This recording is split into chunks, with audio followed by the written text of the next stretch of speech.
Hey guys, I'm Justin Boggs, the co-founder and chief revenue officer of Marketplace Valet.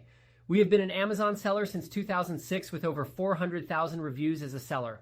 I'm here to help you learn about Amazon, solve problems, and answer common questions. Today's video is about how to update legal entity on Amazon. Let's get into it. If you're looking to update the legal entity on your Amazon seller account, this process can feel a bit tricky at first, but it's actually straightforward once you know where to go.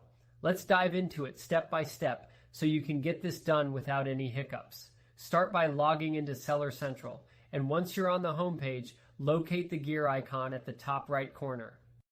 This gear icon is where all your main account settings are located, including the details tied to your legal entity and tax information. Click on this icon, then select Account Info from the drop-down menu. Once you're in the account information section, you'll see various options on your screen, but our focus is specifically on two key areas: legal entity and tax information. Even though both sections seem similar, most of the updates related to your legal structure or tax identity will actually be handled under the tax information section. So click into the tax information section, and here you'll have the option to update your tax details, including the name, address, and legal business type you currently have registered with Amazon. At this point, you'll want to select Update Tax Information. This action brings up a tax interview page where Amazon guides you through several prompts to confirm and re-verify your updated details. If you're structured as a business, which is the case for most sellers on Amazon, be sure to select that option rather than individual. Amazon will then ask for specifics about your business type. For instance, if you're registered as an LLC or perhaps an S corporation, you'll select that option accordingly.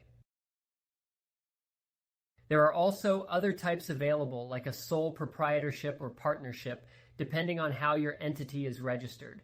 Take your time on this step, because Amazon needs to verify this information with the exact details you provided to the IRS. The tax interview will also ask you for a few more details, such as the name exactly as it appears on your tax return, so make sure this is a precise match.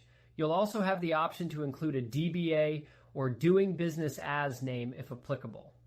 Towards the bottom of the form, you'll be prompted to enter your employer identification number, EIN. This number should match the one you registered for your business and filed with the IRS, so double check your entry here to avoid any errors. Once everything's filled out, simply hit continue. Amazon will begin a verification process, which usually takes about 1 to 2 business days. During this period, Amazon cross-references your updated information with the IRS to ensure everything is accurate and up to date. Once verified, your account will reflect the new legal entity and you'll be set. And there you have it, an updated legal entity on your Amazon Seller Central account. If you have any questions, feel free to check us out at marketplacevalet.com. Like and follow us for more helpful Amazon content. Thanks for watching this video.